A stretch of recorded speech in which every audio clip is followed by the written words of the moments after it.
कैसे बन गए भगवान कृष्ण लड्डू गोपाल, जानिए इसके पीछे का रहस्य। पौराणिक कथा के अनुसार भगवान श्री कृष्ण के परम भक्त कुंभन दास थे। उनका एक बेटा था रघुनंदन। कुंभन दास के पास भगवान श्री कृष्ण का एक चित्र था जिसमें वह बांसुरी बजा रहे थे।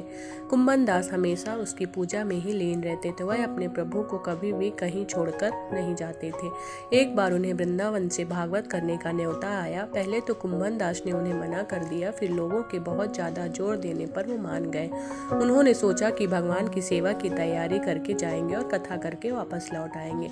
कुंभन दास ने भोग की सारी तैयारी करके अपने बेटे रघुनंदन को समझा दिया कि ठाकुर जी को भोग लगा देना, और कथा के लिए चले गए।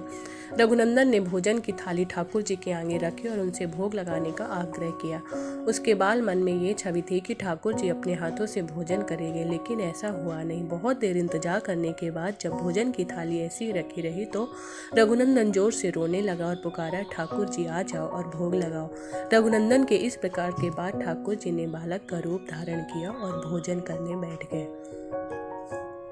जब कुंभन दास ने घर आकर रघुनंदन से प्रसाद मांगा तो उसने कह दिया कि ठाकुर जी ने सारा भोजन खा लिया।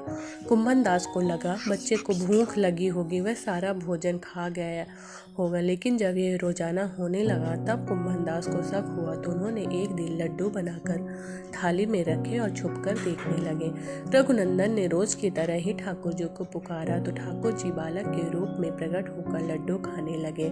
यह देखकर कुंभन दास जी दौड़ते हुए आए और प्रभु के चरणों में गिरकर विनती करने लगे। उस समय ठाकुर जी के एक हाथ में लड्डू और दूसरे हाथ का लड्डू मुख में जाने को ही था कि वो जड़ हो गए। उसके बाद से उनकी इसी रूप में पूजा की जाती और वो लड्डू गोपाल कहलाए जाने लगे। जय श्री कृष्ण।